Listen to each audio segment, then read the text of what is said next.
just thought I'd give you a little bit of a view of where I'm sat today. It's actually a public footpath. I was going to sit in the play area because I know they've got a bench and such alike, but they're obviously closed, and felt a bit weird to sit in a place that was closed. So I'm actually sat outside the play area, enjoying the sunshine. We are going to have a little bit of a look today at one of the pillars of unschooling. In fact, I think the first pillar of unschooling, probably the most important one, the foundation that everything else sort of is built on and sort of works from. I'm starting a little series on the pillars of unschooling. I've sort of identified 6 of them at the moment, but that may change as I sort of write on about it. And we're going to start with relationships. So I've written a bit on the blog about relationships, what it means, how it works, all that kind of stuff. I thought I'd talk to you today about sort of our slow realisation about how important relationships with our children are. So really it started for me when my eldest was about 2 years old. By this time we also had our second child, although he was only a few months old at the time. It wasn't sort of a decision we made based on things we'd read about or things we'd heard or parenting styles or anything like that. We just knew that what we were doing wasn't working. It was miserable, and thought there must be another way, a better way, different way, some sort of alternative. There was this sort of slow dawning of realisation that when other people were with my son, our eldest, that they were having a good time together, they enjoyed being together, they were laughing, having fun, so these were like times when grandma had the kids for the day because I was back at work, or when we had visitors or family play dates, that sort of thing. And it seemed that they were having a nice time without all the baggage of sort of having to discipline them, I suppose, was what it came down to.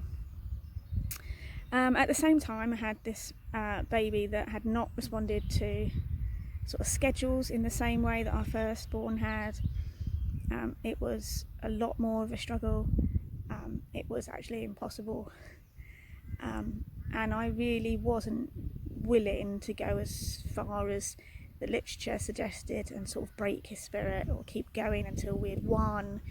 I really wasn't willing to do that. It was exhausting and miserable and just yuck, really. So I had these 2 small babies at home, one who I was struggling with the negative impact of discipline and times out, and the other who just would not conform to any sort of feeding or nap time schedule. So that really led us to looking for alternatives, and from then our relationships naturally began to heal. So it was probably about 2 years later that we began to explore unschooling.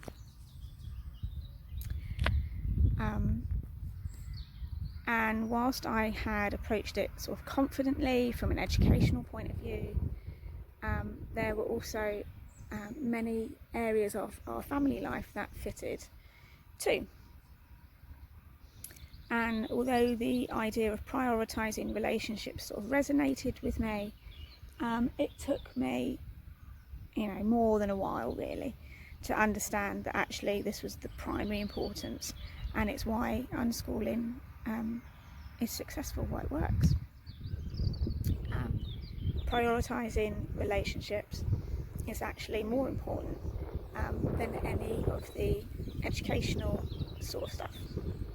You know, the reason that it's more important than concentrating on learning is because of the same reasons that I chose to move away from that miserable journey sort of 2 years previously. You know, it is at best miserable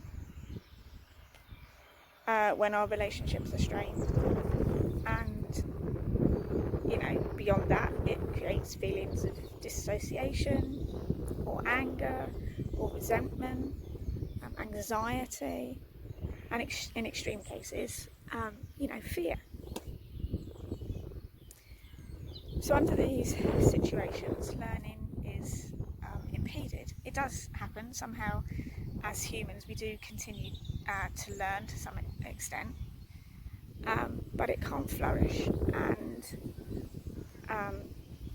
it can't be nurtured in the same way, because the child is sitting with feelings that create stress, and no one can use their brain effectively and to its full potential when they're stressed.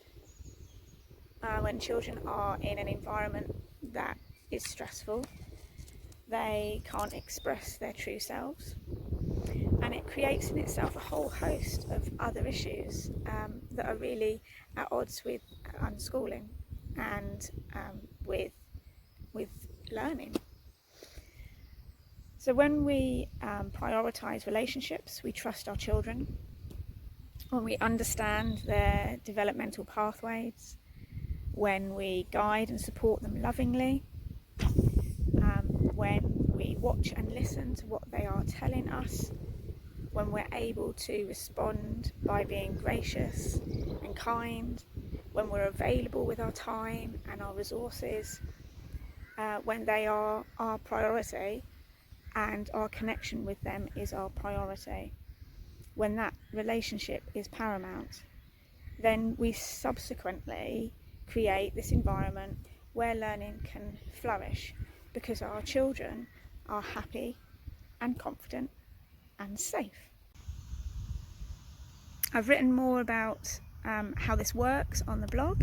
I've written you know, what that sort of looks like in our house now. So my youngest isn't 2, my eldest isn't 2 anymore, you know, he's 12. So I've written out what that looks like in our family. I've written a little bit about Maslow's hierarchy of needs, so you can go and sort of catch up with you know, what that means from that point of view, and how it works generally in our households. So you can follow the links below and read up on more, and next week I will follow up with the second pillar of unschooling. See you then.